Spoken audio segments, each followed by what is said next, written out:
Hello and welcome, dear friends, to the next episode of Midlife Chapters.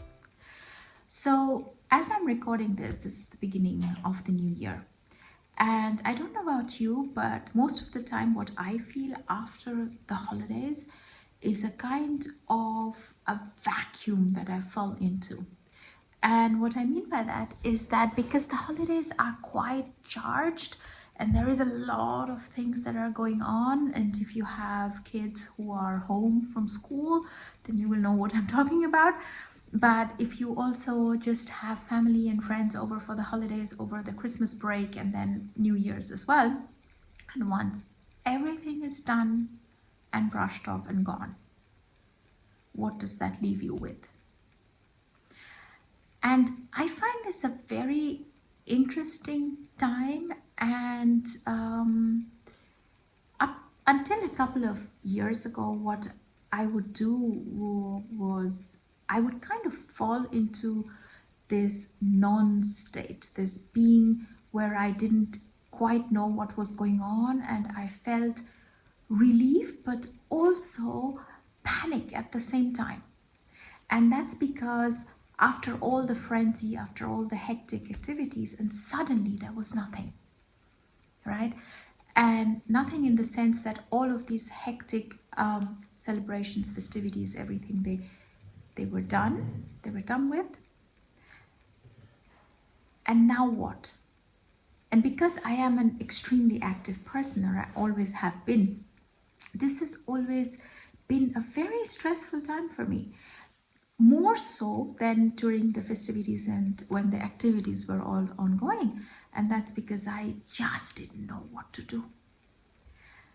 But in the recent years, I have come to really appreciate, and in fact, I would go as far as to say really love this time.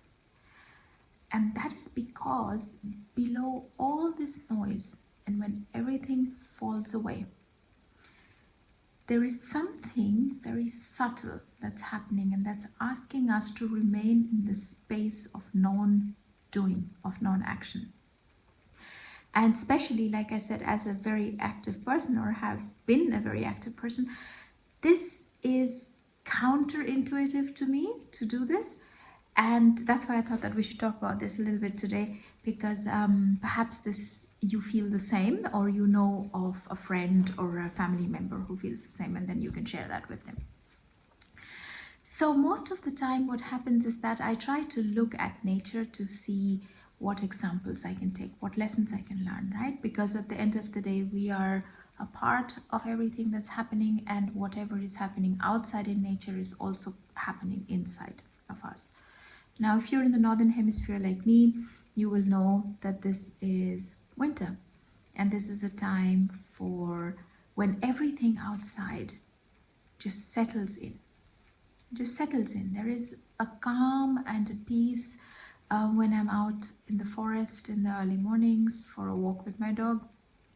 And I can really feel this. I can feel the difference to spring when life is bursting forth, or summer when it's in full blossom, or even in autumn when it's kind of slowing down, but the noise and the sound is still there, which is completely beautiful. But winter has this absolute beautiful, this magnificent beauty of stillness. And most of us are not taught how to move through stillness, how to go through this, what we can incorporate that into our lives, and what is it that we can learn from this. And that's because we have grown up, at least me, from our educational system, in a society that pushes, that glorifies action, and looks down upon, snubs a little bit, right, if you're not active or if you don't do anything. Now, both have their place. I'm not saying to be quiet all the time, and I'm also not saying to be active all the time. Both have their place in an appropriateness that only you can decide. But for now, if we take a cue from what's happening in nature, I think you will see that below all the noise, there is an invitation to rest. and rest without trying to fill in this empty space.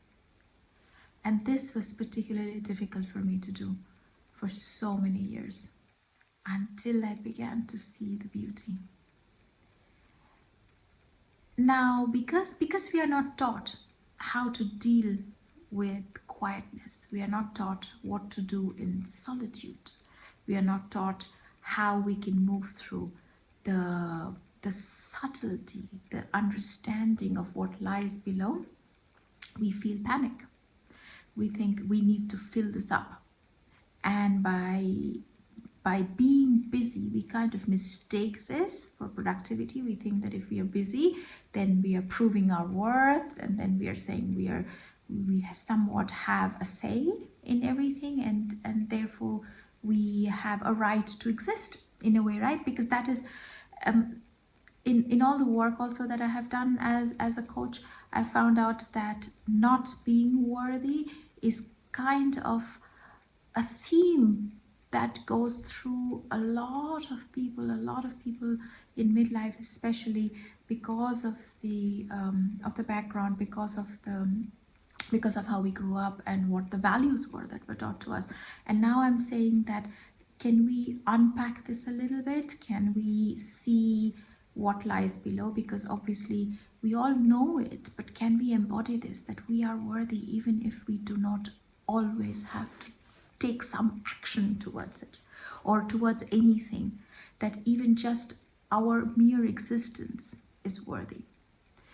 And being quiet after the festivities, hectic, after all of these very active times, is asking us to do just that. It's really an invitation for us to slow down, not to fill the spaces with activities, distractions. And we tend to do that. And if we do that, we find ourselves doing that. That's fine as well. This is not a judgmental space. This is not to say do this or do that, but just to observe. Just through observation, we begin to change a process. And it always happens like that. And this is also interesting, and I wanted to put this out as well, that the change that we would like to have, the peace, the quiet, the ease that we want to bring into our life, is not going to happen in a bang, right? It doesn't happen, for example, if we just sit down and we kind of force ourselves not to do anything, but actually we are doing something because we're waiting for something to happen. And then we expect, even that expectation that something, or the answer is not going to come, or I'm going to get massive clarity, or something is going to shift immediately. That's not how it works. This is what I've found out through my own journey and through my own work, is that's not how it works. What happens most of the time is that if we allow ourselves to exist in the space of not doing and just being, and as to allow ourselves the role of an observer, we might feel, it begins always with a feeling. And the feeling could be something very simple. It could be a feeling in our body that we just notice that perhaps our stomach is not this tight anymore, but just let's go, just a little bit, a breath. That's a sign. That's a sign that you are easing into the space, that you're easing into the space of allowing the stillness to settle in. And like I said, things don't happen with a big bang. It's not that you're immediately going to see results. Just like any practice, anything else, this is also a discipline. And the more you do this, the more you're going to realize how much you actually needed it. And I can say this from my own experience, that this is the biggest lesson that I have learned. It's just this allowing, without expectation, without trying to fill in the void with activity, but just being. And it is unsettling at first. I do have to say this, so if you are if you are motivated to practice this, it is unsettling. You're going to feel like there's something that you should do, but that's just the point. Don't do. Don't do. So there are three things that, now no pressure, of course, as always, but three things that you might want to consider if you want to go down this path and explore this with me, at least for the month of January, where nature is showing us how it should be done. The first one is that notice what is trying to go and what you're trying to hold on to. And this is probably the way that you can begin in an easy form of a way. I think this is just my perception, is that just see what it is that is trying to leave your life, but you're trying to grasp on. You don't have to do anything about it, just notice. That's all. And it could be something as big as a relationship that's wanting to go, that the time is up. Because not everything is forever. Nothing is. Other than, of course, maybe us as these wonderful beings. But just see what wants to go, and you are holding on. The second thing that you can do is, and I think I have already talked about this, is get in touch with your body. Listen to what your body is saying, because the body never lies, right? It never does. We can train our mind, we can train everything, we can hide everything, but we cannot hide things from our body. Our body will always tell the truth and is always going to guide you. So start noticing subtle things that are happening in your body. If there is a pain, an ache, a pull, a trigger, whatever it is that's happening, just notice, where is it happening within your body? And perhaps there is something that you can do then about that, right? So if, for example, a certain sensation is making your stomach knot up, what can you do to relax? Can you breathe? Of course you can. So just very deep couple of breaths oftentimes allows things to settle, and that's already quite helpful. The third thing is, don't do this non-action part. When you feel like you're pulled into some kind of a frantic and a hectic action, before jumping in, ask yourself, is this something that's really necessary? Is this something that's needed, that's required?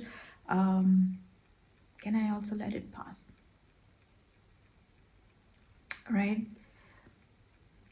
This is, from my experience, really the true meaning of wisdom is to know when certain things feel right and when certain things feel not right. And then to take the appropriate action with as much grace as possible. So I hope that this has helped, and thank you for being with me and for walking this path with me, for choosing to spend your time, your energy with me. I really appreciate that. And as always, if you haven't subscribed, please subscribe, like, comment. This is the way this message is going to go out to other people who might need to hear this today or some other day. And remember that your next chapter starts now. See you in the next episode. Take good care. Bye bye.